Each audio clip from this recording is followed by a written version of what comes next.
So welcome again, and hello to our friends at home who are tuning in.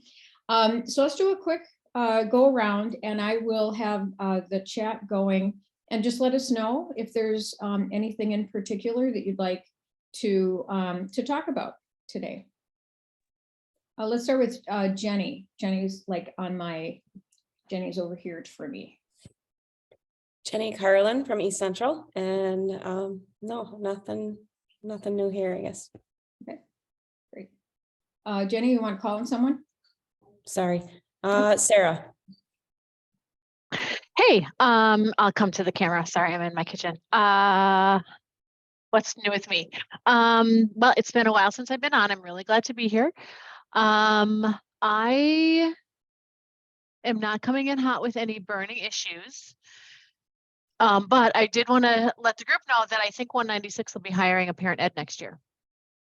So whatever that's worth. Oh, and I'm calling on Sarah Fritsch.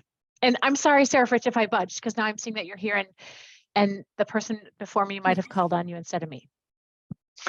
Oh my gosh, I can't even believe you, Sarah. Ew. Yeah. Sarah. Ew. With an H. Ew. That's what they say to me. It's rude. That's why Sarah and I are best friends. We both have H's. Yeah. We're best friends. I don't know. I was just talking to Jenny about how great my morning was. We didn't have school here Wednesday and Thursday, which was super sad to me. I get Thursday. I was sad Wednesday. But yeah, so at least I had baby class, my favorite class of the whole week. So I got baby class today. I don't have any big pending anything. No, I'm doing a daycare free training for providers and center staff tomorrow. We do that for them every year just to be like, we appreciate you and hope that you come back. Oh, you know what? We started, I know it was like, was it a couple weeks maybe? We started Thursday night. We didn't get to meet in person. We started our first ever book study through Seesaw.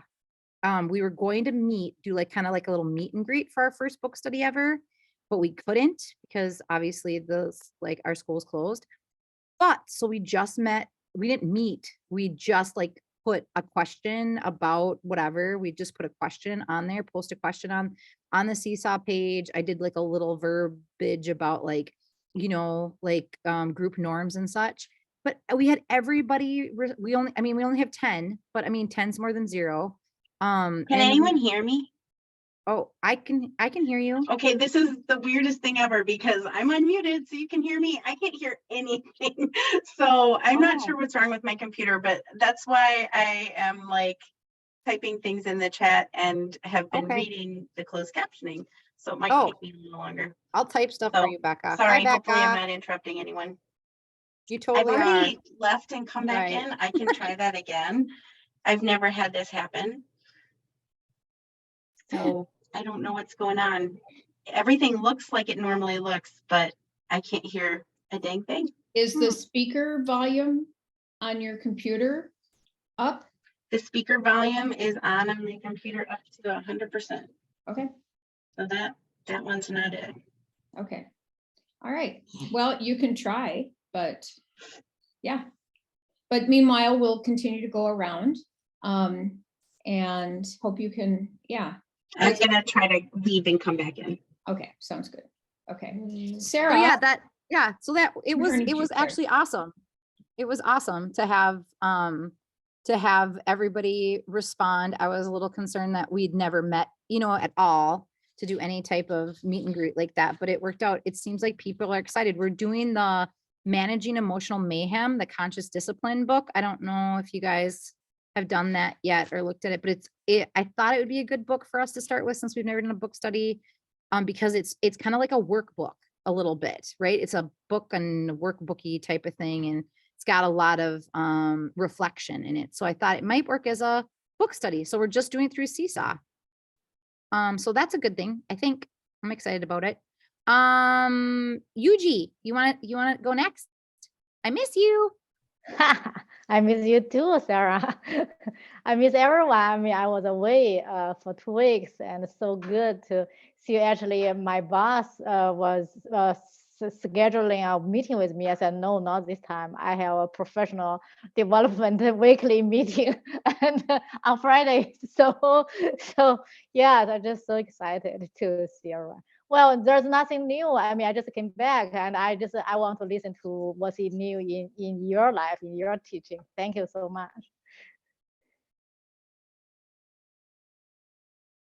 Usually you Oh, want.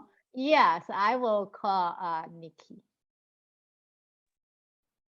Hi. I'm Nikki from Robbinsdale Area Schools, and I don't think I have anything upcoming other than I spent time this week reviewing the new parent and family education or the parent education core curriculum framework as I've been contributing to that. And I just want to put a plug in for if you're going to attend MNAFI, because that draft will be available. And there'll be a session if you're interested to take a look at that and give your feedback. You'll still be able to give feedback even if you don't go to that session. But it'll be ready for that first set of lots of eyes. And so if you're interested to take a look at that, I think the more feedback, the better. Oh, and Nancy. Hello, everyone. I'm Nancy Trahey. I work for Albany Area School District in Central Minnesota. And can I just say, I wish MNAFI would send out alerts about the conference, reminders about the conference to people who have attended in the past. They have our information, but maybe aren't members. Anyway, just a suggestion, because I think it just falls off my radar. It has fallen off my radar. And I think you might get some attendees if those people were included. Anyway, I have two very quick things to get a pulse on with all these cancellations. One of my classes has missed 3 sessions. What does everyone else do for making those up? We typically in our district don't make up the first one, and then we try to make up the successive missed classes for weather. We also, besides the weather, we had a flood in the elementary school where I work because the sprinkler system froze. And of course, my area that I work is one of those areas that flooded. So we've missed a bunch of classes, and we ended up having to just refund people because there wasn't space in the calendar to make it up before the end of the school year. And so I'm curious about what others do for that. And then because I have all these hours, I have hours to make up now, and we can't make them up with the parents, which I was very sad about. I suggested that I use some of those hours to do a story walk at our closing picnic in the spring. And I'm wondering if anybody else has done a story walk with families. I know some districts started doing them in their early childhood program during COVID. And I'm just curious. That's it. That's it for me. And I call on Carissa. Hello, I'm Carissa. I'm in Mounds View. I don't really have anything in particular today. We don't make up missed classes for snow days at all or refund, I believe. I was sick a couple weeks ago and one class had to cancel because there was no sub, and I don't have a para. I was the only staff. So if I'm not there, there's no staff at all. And we are making that one up, but otherwise we don't make anything up. And I've never done a story walk, but I wonder, I know a lot of libraries do them too. I wonder if you reached out to the library, they might have some resources. I don't know who's gone and who hasn't entirely. Abby, is Abby gone? I have not. Hi, everyone. I'm Abby. Let's see. I don't really have anything this week, but I was going to say, Nancy, I'm on the MNAFI committee, and we've gotten that feedback from others. So I will bring that to their attention again and just kind of mention that. Let's see. Ellen, have you went? I've not just walked in the door. Hi, it's Ellen, parent educator in Northfield, and I don't have any questions today. just happy to see your faces on a really weird week. I had to tell my brain 18 times this morning that it was not Monday. And we had professional development on Monday. So I worked 2 of my 10 classes this week. 3, I don't know. Who's counting? And I don't know, Becca, you were camera off. Have you gone?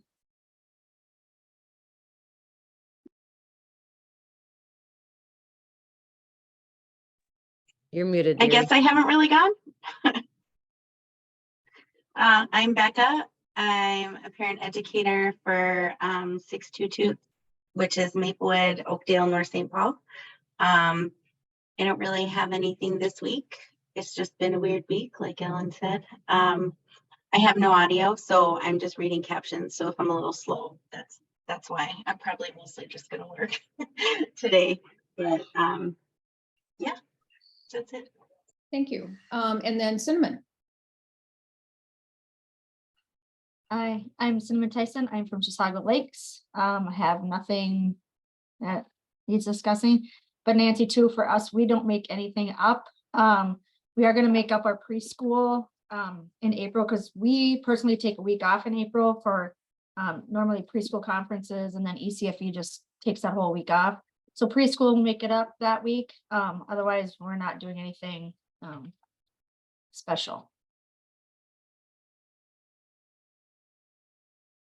Thanks. Well, thank you, everybody, and welcome again. I have something I'm going to ask, and you can put it in the chat if you like.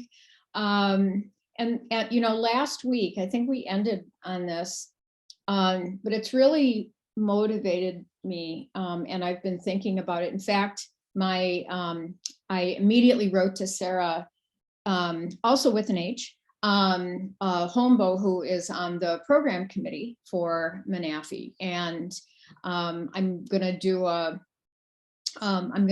session actually both Thursday afternoon and on Friday about creating community. And I'd given her a pretty dorky title, and so I said, hold on that, like I don't like that one. And so then after last week's meeting, I wrote to her, I said, I have it. I know what I want to write.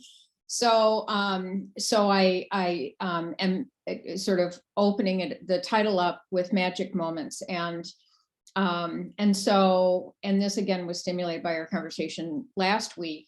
And so what I would like to hear from you or read, if you want to put it in chat, is can you offer a magic moment that you have observed, experienced, participated in, whatever, in your time in ECFE? And I'll give you an example of one that I witnessed personally. And I know I have shared this before, but it was a time where I was doing an observation of a class, and a parent educator had something else like administrative that had to be done during that class. So they had like time left. And so it wasn't enough time to start a whole new thing. So just open it up to the parents. And this was probably 2/3 of the way through the semester. So it wasn't like the first class or anything. And just open it up to like, does anybody have, what would you guys like to talk about, or, that kind of thing. And a parent raised an issue that had to do with breastfeeding, actually. And it was clearly a very hard issue for the parent to bring up. And, but they did. And then in the subsequent probably 20 minutes, I observed the other parents in the group sort of reading the tone of the environment, and sort of one by one, not in any particular order, very similar to what we do here, making a contribution. And that contribution could have been support. I know what you're going through, or it's really sad what you're going through, or, whatever. Could have been a supportive tone, could have been information. It was interesting to watch different personality types, right? There's the information person who's like, well, here are 3 things, right? That I just Googled it, and here are 3 things to do. And so there's like the information, one. And anyway, so some of it was information and all this. And then there were people who sat out of the conversation. And that was also interesting to me. It wasn't with a source, it was with judgment. It was almost like it's appropriate for me not to contribute, and so I'm making my contribution by sitting here in a quietly supportive way, but not talking, right? And that was just fascinating to observe. But the major thing was that by the end of the 20 minutes, to watch the change in the parent who brought the issue to the group and how clearly they were helped. And even as I'm remembering, this was years ago, right? But even as I'm remembering this, it just brings chills because it was so important to this individual. And this individual was profoundly changed by this interaction that was given to her, right? By the program setting, by the parent educator who made it happen, right? Didn't fill the time, didn't say, oh, well, we have 20 minutes left. You guys just do whatever you wanted, but structured it for the conversation. And so to me, this is an example of a magic moment, right? Where because of the context, because of what the parenting educator did, this happened and it profoundly made a difference in this individual parent. I mean, the parent was crying, several people were crying, hugs were there, right? But it really was satisfactory to this person, to what they needed. So that's an example. So yeah, and I don't want to hijack the conversation on this. I want to get back to Nancy's questions too. So, but I would love if you would offer any examples of magic moments that you have experienced, and I won't, anonymize them. They're just very helpful as I'm thinking about the workshop. And yeah, so you get it. So thank you.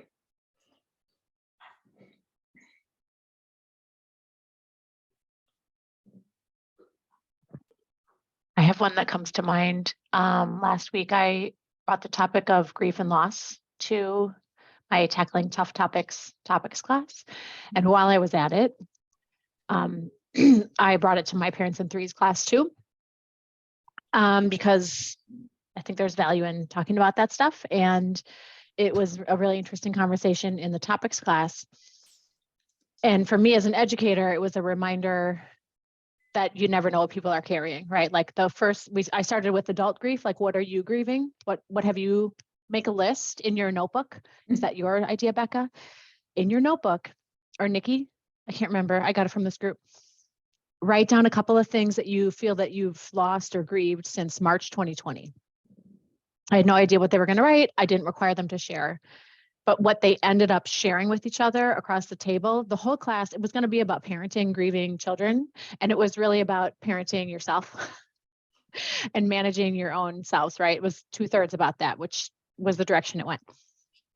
It was awesome. So I was excited to bring it to my Parents in Threes class. And as it turned out, due to a number of circumstances, we only had 3 parents in that room on that day. And one of them I know from a previous class, and I asked the same question and had them write down things that they were, grieving or sad about or still working through. And then I show the stages of grief and say, do you recognize these in your own experience? How is it going for you? And like the floodgates open, like the sharing, like this is not a question you ask of someone very often, I realized. And what the magic moment to sweep to the bottom line, Susan, was one of the parents in the room shared that she'd had a miscarriage between 2 of her children. And actually, I know this parent quite well too. She had a miscarriage. I didn't know that. She'd not shared that previously. And the cascade of things that happened to her as a parent through the subsequent pregnancy of her son, whom she brings to class, and some physical challenges she had associated with the pregnancy and the recovery, and then the anxiety elevation due to COVID and all of those things. And her physical ailments caused her to not be able to carry her toddler while she was pregnant. And like all of the layers, I mean, it was like so much. And then another parent whom I know well, but these two have just met each other this term, was able to share what I already knew about her, which was that she too has grieved a couple of miscarriages, and they are now parenting a daughter, joyfully parenting their 3-year-old daughter, who turns out is neurodivergent, and coping with the grief about, you know, we have this child and it's not the child we thought we were going to have. Mhm. So it was such a powerful exchange between two parents. And then the third chimed in with something, and she's new to me. The grief that she was carrying was her loss of identity as a career person, because her oldest child, who's the 3-year-old in the class, had been, how did she put it? She put it in the nicest possible way, but he had been invited out of their daycare due to aggression. And so the only reasonable solution for their family at that point was for her to become a full-time parent. Mm. And she is coping with big feelings about having had to do that, right? Resentment, loss of identity. And I'm so grateful for the way that all shook out for each of those 3 women to be able to share like some really hard, deep stuff. Mhm. Like I said, we hardly got to talking about parenting kids who are grieving and what that looks like, because we were just talking about them and their development and their journeys. And I was so happy that I did that, and that they got to have that with each other. Wonderful. Oh, thank you, Sarah.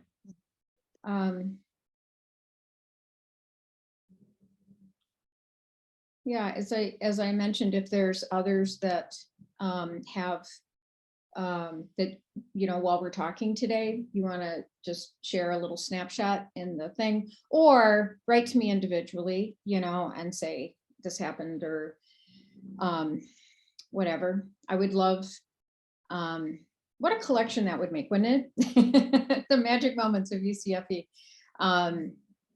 Yeah. Does anyone else have one that they would like to share? And I understand, I know that we are on video, or we're recording. I have one. I'm just camera off because I'm eating chicken noodle soup that I made during our snow day, and it's very sloppy and messy. Like my keyboard's covered in soup. Anyway, mine's kind of short, and I've mentioned before, but I always do a sexuality unit. And I had a really great group of moms. They'd been together for a really long time.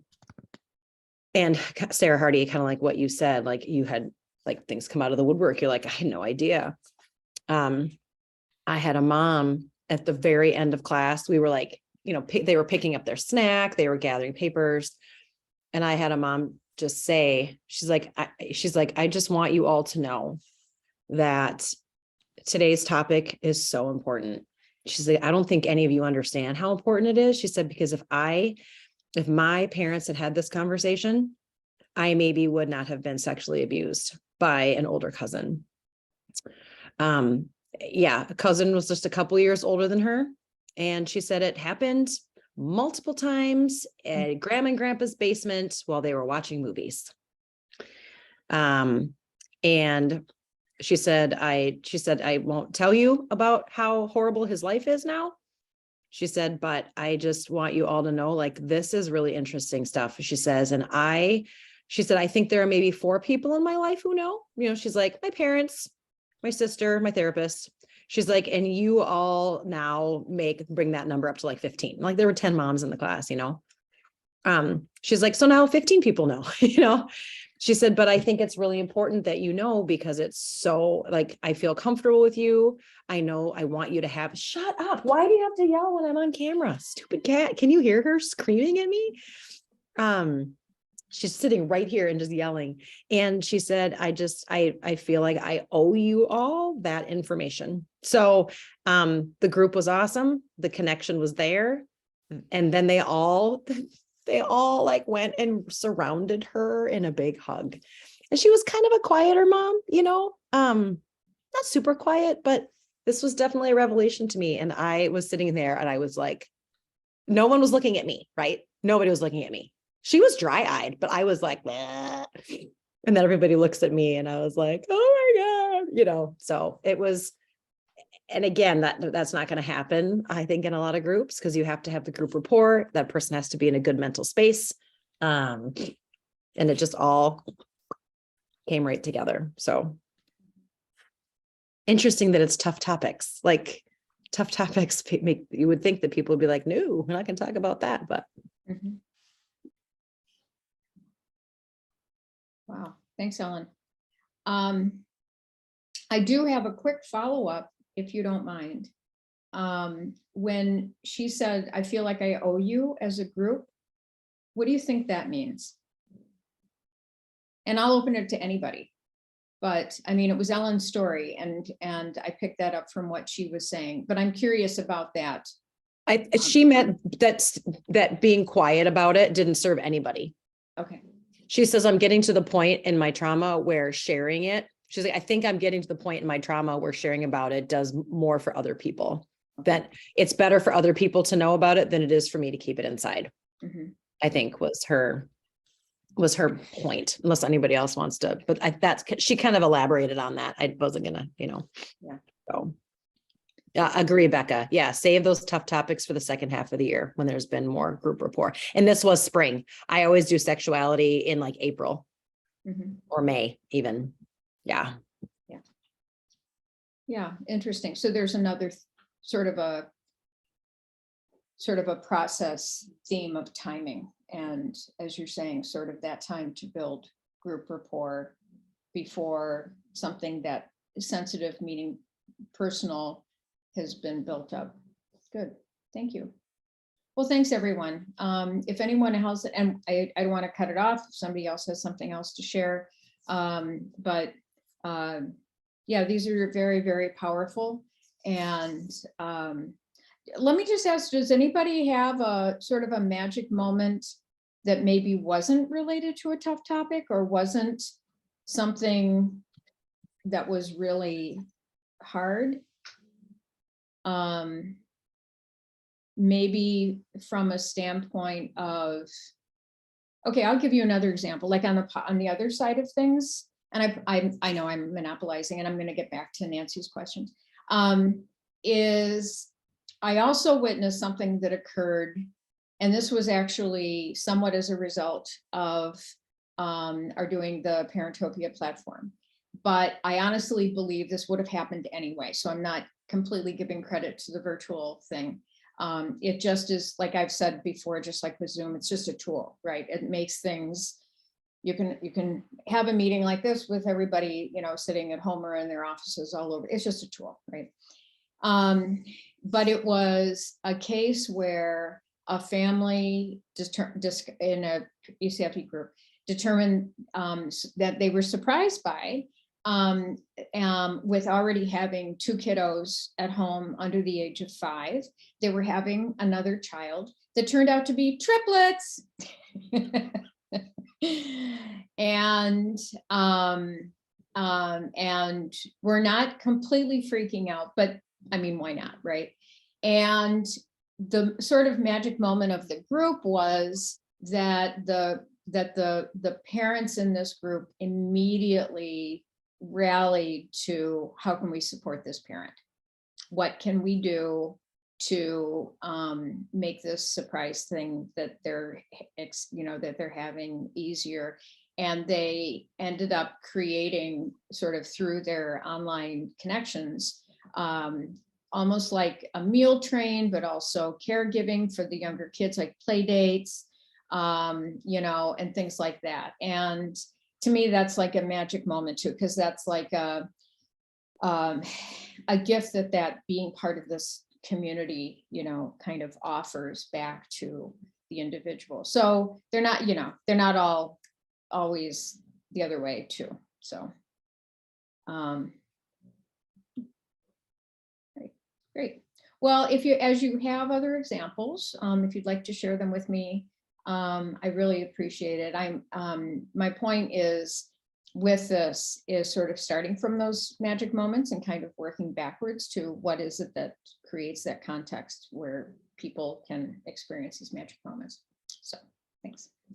All right, well, let's get back to Nancy's questions about what happens. So a few of you have shared But when there is a big interruption and some of it is snow and it's repeated snow, I don't know about you, but like I have 2 events, 2 days of the week where I have to be out. And so I look at the reports of like, are the roads going to be clear on those 2 days? Right. And then it's just like, oh, why is it, week after week, they're the same 2 days.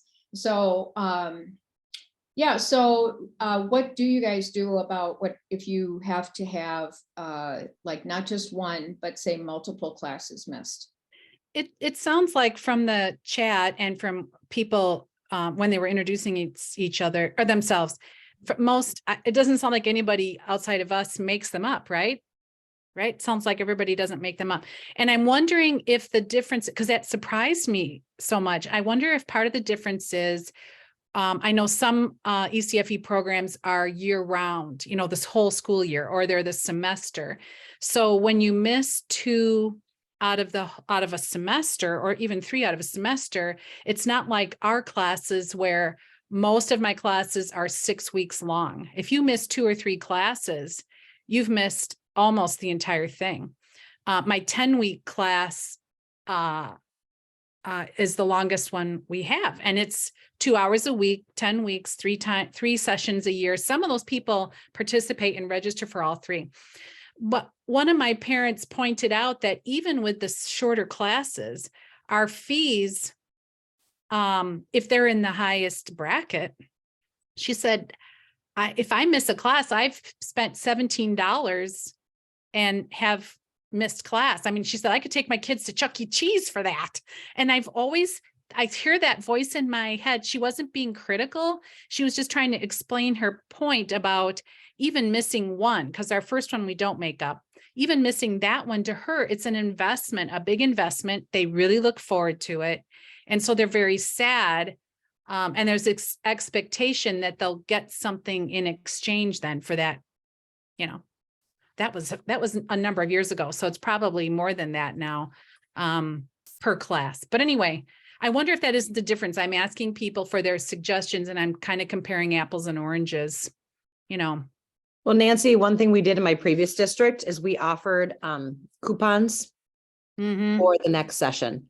We have 3 about 10-ish week sessions, but we can't make them up because there's nowhere to put them. Because there's like spring break in between, winter break, like there's nowhere. Right. Yeah, Ellen, before you got here, that's what I was saying. It's like they did devise a refund, and the refund might be in the form of a coupon. I don't know. Community Ed didn't tell me exactly what but well, it might be. I think that's why we don't now. It gets very muddy because then everybody wants a refund. Someone at this theater thing wants a refund, and a clay thing wants a refund. I mean, our Community Ed brochure is, it's thick. It could be that we gave them a coupon. Beastie. Yeah. Well, I think everybody and their uncle would suddenly want a refund. We're a little district, so not quite as thick of a catalog as you have there, Miss Ellen, but it could be that she gave them a coupon. It doesn't matter to me how she devised that part. But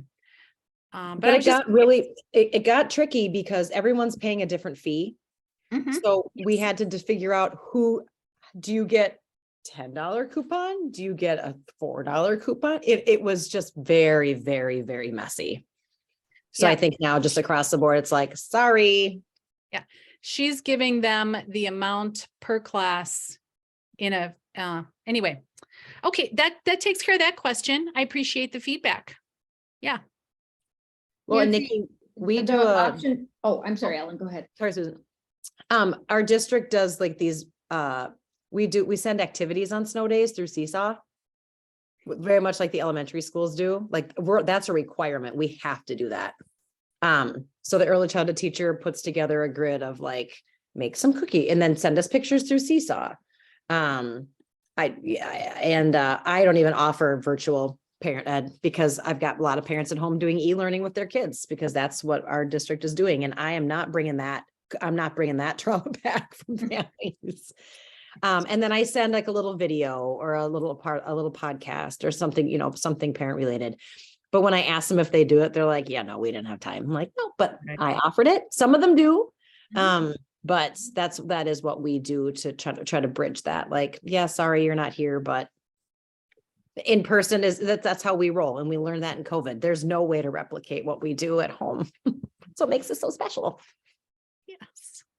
Yeah, I was gonna just ask, because I saw the question in chat about the virtual sessions, and then as Ellen is pointing out, and I really appreciate it, is it doesn't have to be either or. It doesn't have to be, well, we can't meet in person, so we're gonna meet online, but all of those other ways of creating a video, having a discussion forum, having, you know, sort of using virtual tools that still keep learning present, still keep that sense of the information and the connection to the instructor and the group and that sort of thing.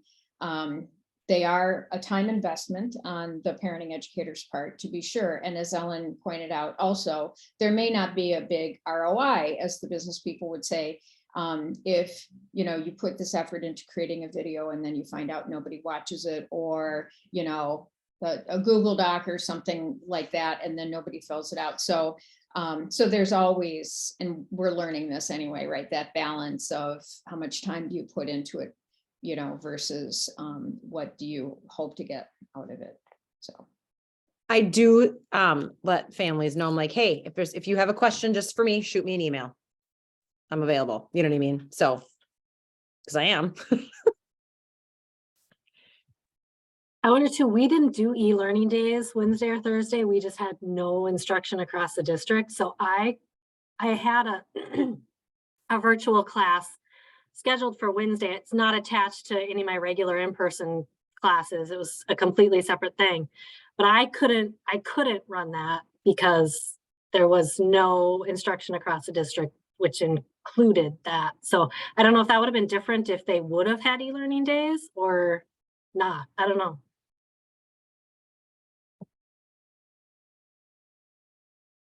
We talked about that here too, but since we still posted something on Seesaw because we're fee-based. So Yeah, we were we like, are we're still posting activities. I'm still gonna be there if a parent needs, because we're fee-based. So I don't know.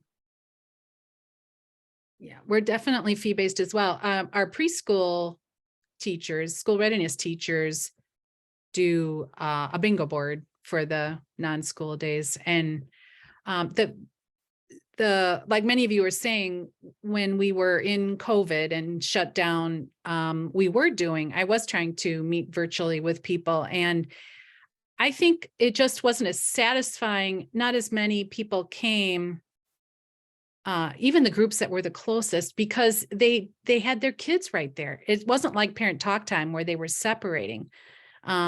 So, you know, then I started sending things that they could do when it fit for them.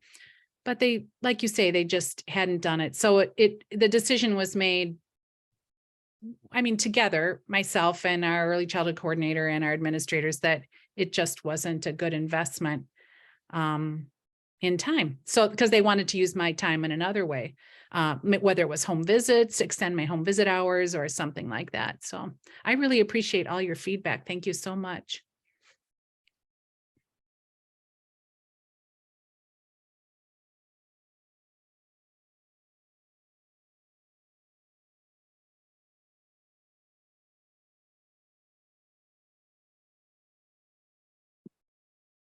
just going through the, what was the other one? A story walk. Could you talk about Yeah. myself?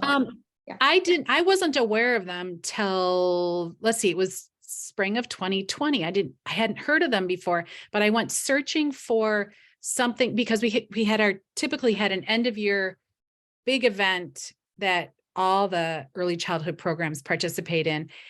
And they're allowed to bring their older siblings. We invite everybody, even at the elementary schools, through like third grade. I think invitations go home with first and second and maybe third graders too.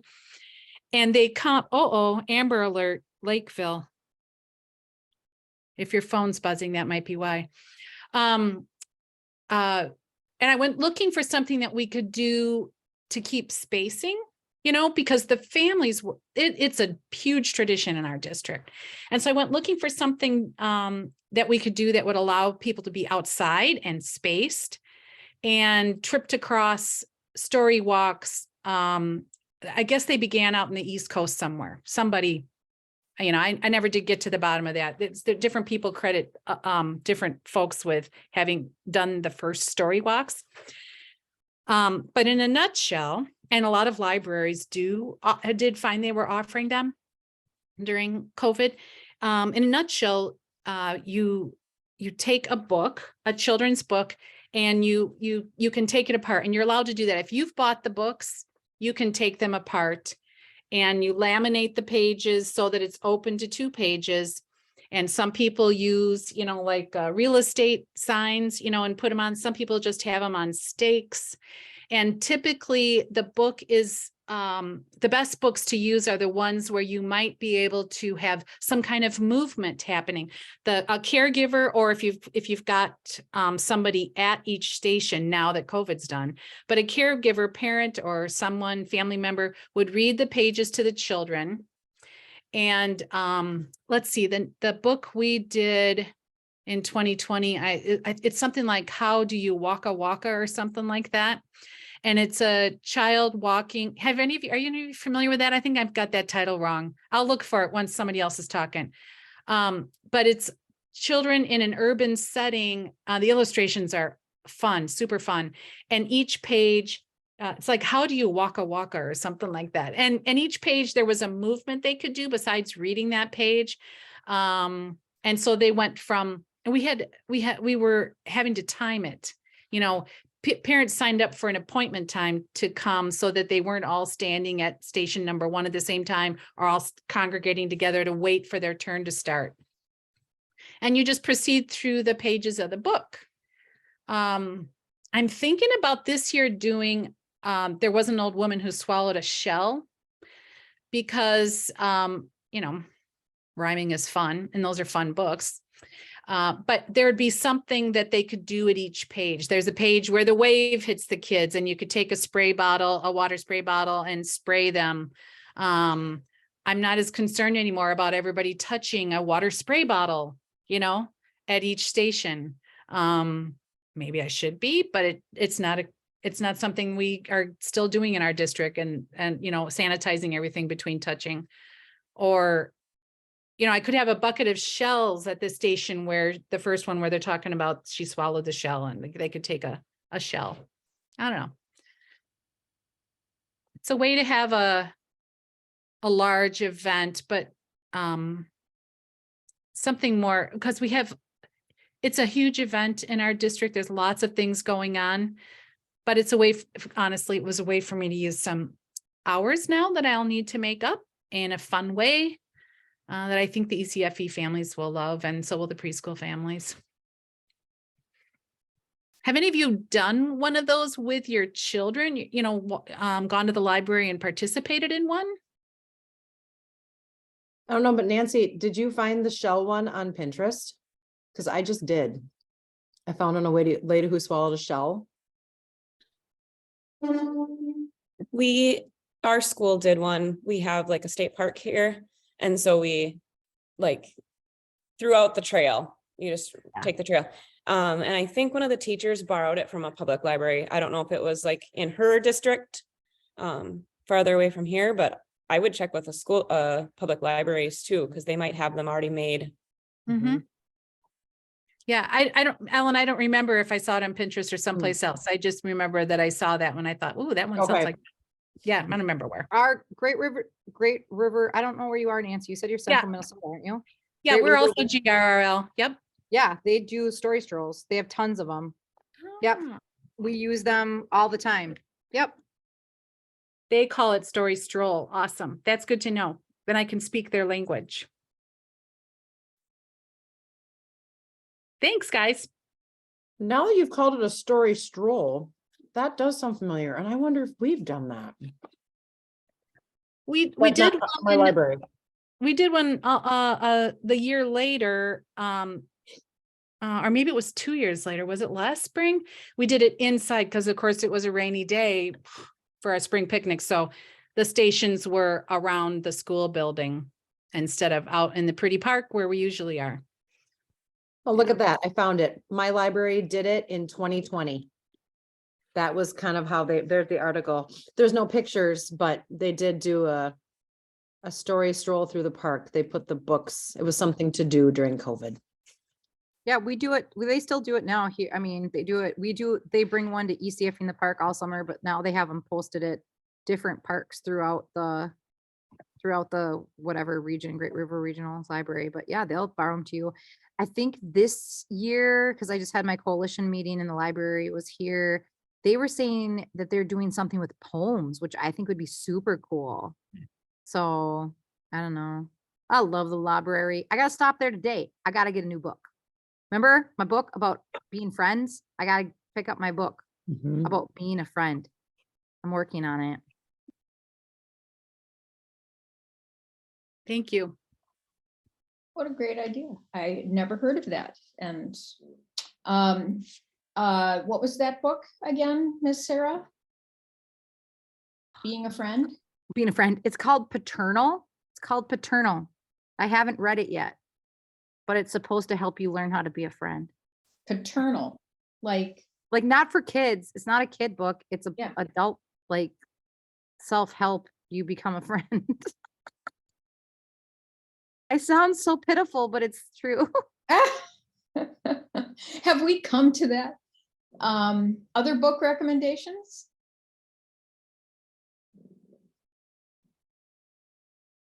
Do you guys know the book Stranger in the Woods? Yes, Sarah Fritsch. See, we are simpatico, Nancy. Yes. Who's the stranger? Yes. That's right. We got to check him out. Oh my gosh, that's such a good book. And then the little video, Is there a video? there's a DVD. Yes, I bet you can look at it on the YouTubes. Probably on the YouTubes. I just said we got to check it out in my co-teacher's early childhood classroom, and she looked at me like I was crazy, and I was like, "Don't you know Stranger in the Woods?" And so that has I'm now having all this nostalgia about this book that we read to our girls who are 20 and 18, right, when they were little, and looks like Author is Elizabeth.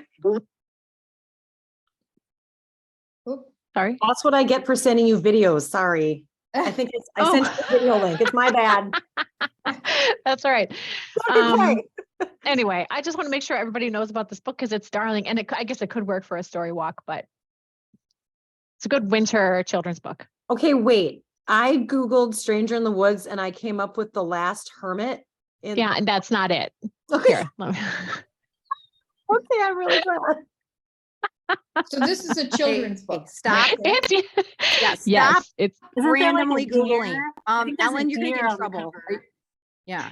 there's a actually- deer. I actually went to Amazon and the very first one that came up on Amazon is The Extraordinary Story of the Last Hermit. No, this is the one that you want. I think that should get you there. Okay. A Photographic Fantasy by Carl Sams II. I'm And still Jeans. not, I'm like 8 things deep in Google and I still haven't found it. Okay, thanks for sending This the link. is this. I think it's out of print. Like the hardcover is $22. Wow. That's not reasonable. So, No. oh, is there a website, Nikki? Oh my Go, go to Goodwill to find copies of old out-of-date books like Absolutely, Stranger in but the look Woods. at this website. Oh, So Oh, I'm Lost just- in the Woods, Sarah, Lost in the Woods yes. is like, I think that was before Stranger in the Woods. Lost in the Woods, I like so very much because I like to read it to parents too, like for fun, because it talks about leaving Oh, things alone. Do not try, like that baby deer is not neglected. Leave it alone because you have all these good Samaritans that do autonomy. things in woods that they're not supposed to. I love this. But yeah, Ugh. then you can use it for autonomy. It's very fun because then you're like, Oh, see, that's right. sometimes we have to do things on our own. Oh, I love it. Thank you. What a font you guys are. This is so fun.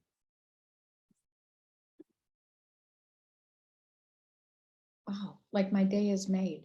I get to look at wildlife online.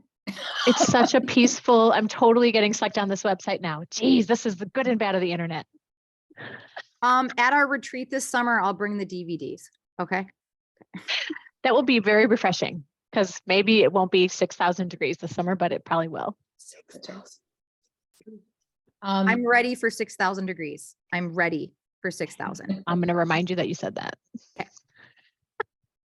Oh, there's a live cam of a deer eating in Maine. Oh, Oh, see, I here we love go, live guys. cams. Oh, this is great. Like even like eagle's nests or like falcon's nests and stuff like that, which I have to say for a live cam can be very boring because you're just looking at like eggs and twigs and nothing happens, right? But it's so exciting when that event happens where the bird shows up, right? Just like there's activity. Oh, this is great. Well, thanks, everybody. What a wonderful conversation we've had today. Anything else before we close for the day? Things coming up this week. Bless you, Yuji. I saw Yuji sneeze. You know what? Give me 1 minute. I want to share something with you. Okay. Okay. Oh, yes, it's show and tell. Ooh. We love. Whoa, what are you doing? What's she doing? No, Get down, Yuji. save yourself. You're gonna fall. Oh, Beautiful flowers. Yeah, this is a flower I got from a parent. Oh, oh. Yeah, and with a card. Oh gosh, so touching. My heart was melt. So yeah, yes, actually it was yesterday. Because I have been teaching virtual class, and then when the parent organized the in-person meeting, and I went there. I mean, I was surprised. You know, she even prepared flowers and a card for me. I just, yeah, it was very nice. Just to share with you guys. Keep that card, Yuji. Put them in a little box. Oh yeah, keep Yes, that card. and you keep them all, and then you read Oh. them. You're feeling really crappy. Oh, And maybe That that'll is never a happen good- to you. Oh, see? look at Sarah's There's got one. one. wow, I that have is a a good idea. basket. Thank you. Mhm. Oh, yep. Listen, Oh. Tony, you I have a Sarah. positive Oh, folder at see? home. Oh, Mine are at work. Mine are at work too, Oh. but yes, keep those. Mhm. I got one parent Thank wrote to me. I wasn't really sure at first. Not you. But I've come around. I'm like, oh, I guess I'm a saleswoman now. I don't know. as long as we're show and tell, let me show you this. oh, Okay, Oh, so wow. this where right here, that's me I see Oh. that. with baby Caroline, who's now 20. She'll be 21 in May Oh. Wow. in St. Paul Wow. ECFE. That's Wow. awesome. Isn't that fun? Amazing. I found a couple of these in her baby book or baby box, baby tub. Who am I kidding? And I brought a couple to school, but this one I'm keeping at home because it's like she's just so little. Oh, that was a long time ago. Anyway, it's a lifeline, this program. That's the best. Love it. Love it. There's a magic moment, Susan. Yep, absolutely. And Yuji's, yes, I totally agree, Yuji. Hold on to those cards because, and as wonderful as it feels, like Ellen said, undoubtedly there will be crappy moments. You'll be like, you know, and just going through them is so therapeutic and a reminder of the meaning that you have to families and to parents. Yes. Yeah. Thank you so much. Yeah. That definitely is, I will do that. Well, thank you again, everyone. Thank you deeply, profoundly for your sharing of the magic moments that you've experienced in your time, including Sarah's picture, you know, which clearly was a magic moment in her life to hold on to that picture for so long. So, well, good luck with the snow. Watch those live cams of deer eating when you need a nice, relaxing time if you don't feel it already. And we will see you again next week. Yeah. Okay. Bye, everyone. Bye, everybody. Bye.